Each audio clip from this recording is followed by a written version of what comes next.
in taking into consideration the climate scenarios, increased temperature, varying intensity and timing of rainfall patterns, and the observable trends of change in terms of frequency and intensity of tropical cyclones. They add to the factor human-induced pressure on the land and water sources.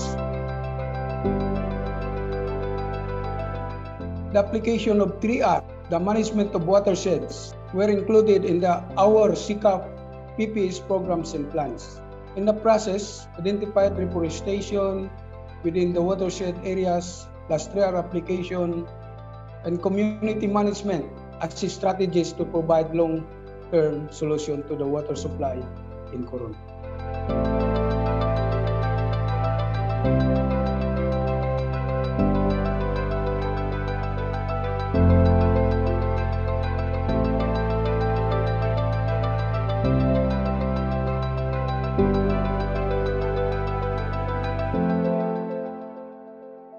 CRN continuing role to address climate impacts, focusing on the water issue while addressing the pandemic.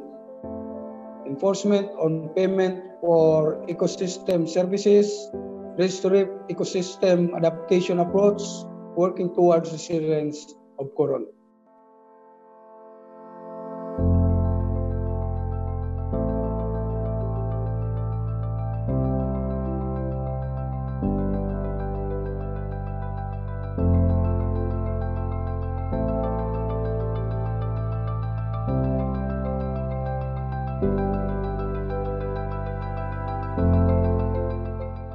And even upon the emergence of the pandemic, we still continued. We surged on with online workshops so that we're able to conduct establish problem tree. We identified critical systems of interests for the city.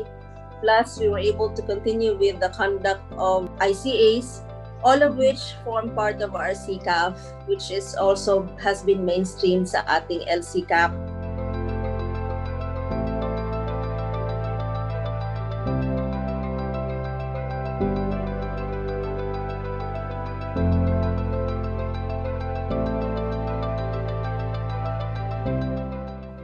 The city cannot do it alone. We need collaboration with neighboring cities as well as other stakeholders in order to mitigate as well as to adapt to the new norm.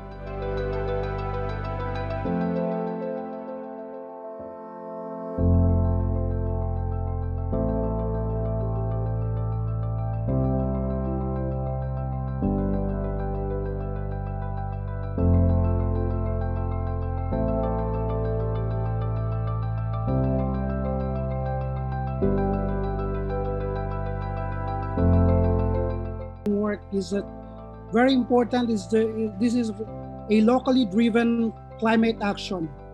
We tried to involve communities from the formulation of the LCCAP up to the formulation of the climate change adaptation framework, because we know that they are the local communities are at the forefront of the impacts of climate change.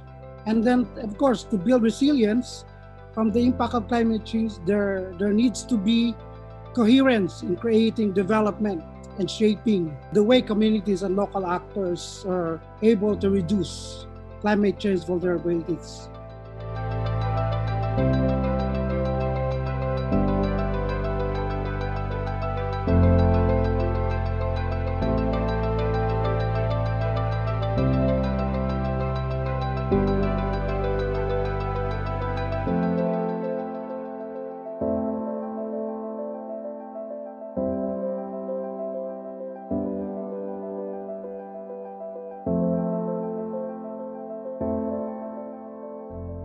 The formulation of our climate change adaptation framework, and with the pandemic, one common denominator that we've learned that would be the strengthening the community engagement.